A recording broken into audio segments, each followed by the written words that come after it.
How to attach email to another email on Outlook. Hello everyone, welcome to our channel. Let's see how we can do it.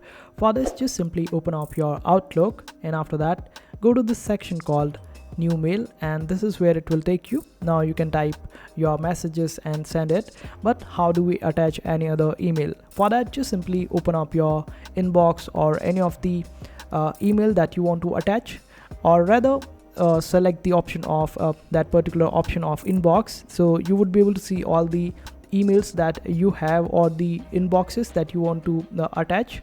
Then click on new mail, and after that just drag and drop it on the new mail section, and you would be able to attach that particular email. And this is how easy it is.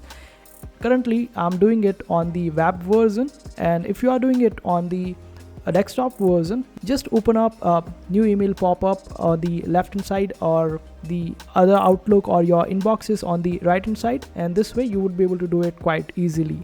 So this is how you do it. I hope this video was helpful. Make sure to hit that like button and also subscribe to our channel for more helpful videos.